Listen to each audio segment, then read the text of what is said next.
অবৈধভাবে নকল কারেন্সি তৈরি করা হচ্ছে। সেই ভালো অ্যামাউন্টের বিভিন্ন দেশের কারেন্সি পাই, যার মধ্যে বাংলাদেশি টাকা আছে, ইউএস ডলার আছে।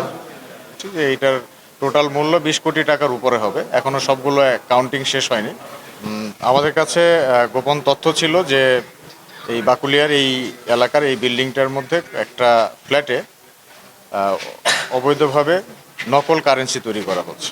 সেই তথ্যের ভিত্তিতে আমরা অভিযান পরিচালনা করি এবং অভিযান পরিচালনা করে আমরা বেশ ভালো অ্যামাউন্টের বিভিন্ন দেশের কারেন্সি পাই, যার মধ্যে বাংলাদেশি টাকা আছে, ইউএস ডলার আছে, এরপর ইউনাইটেড আরব আমিরাতের মুদ্রা আছে এবং আরেকটা কোন ইউরো আছে এর মধ্যে, তো সৌদি রিয়ালও আছে। তো মোটামুটি 5টা দেশের মুদ্রা এখানে আছে।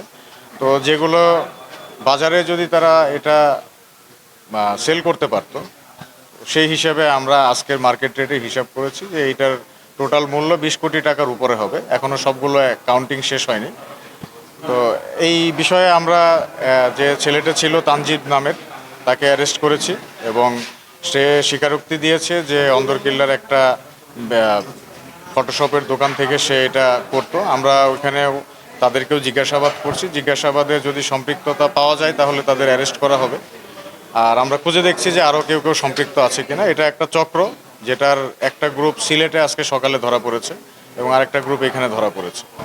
তো আমরা মানে সে নিজে বলছিল যে সে আসলে জানলো না, সে দারাজও বিক্রি করে অনলাইনে বিভিন্ন প্ল্যাটফর্মে শুটিং এর কাজে বা যে ইউজ হয় এরকম বলছিল। এই বিষয়টা কি একটু এটা একজন আসামি যখন ধরা পড়ে তখন সে বিভিন্ন ধরনের উত্তর দিয়ে থাকে।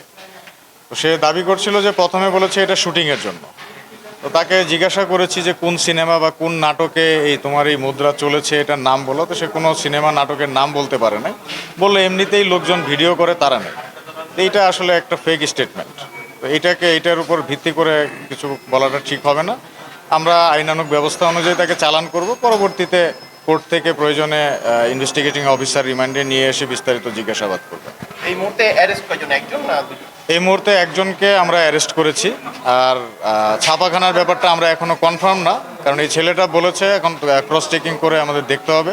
যদি নিশ্চিত হয় সেই ক্ষেত্রে হয়তো তাদেরকেও অ্যারেস্ট করব। দৈনিক আজকের বাংলা .net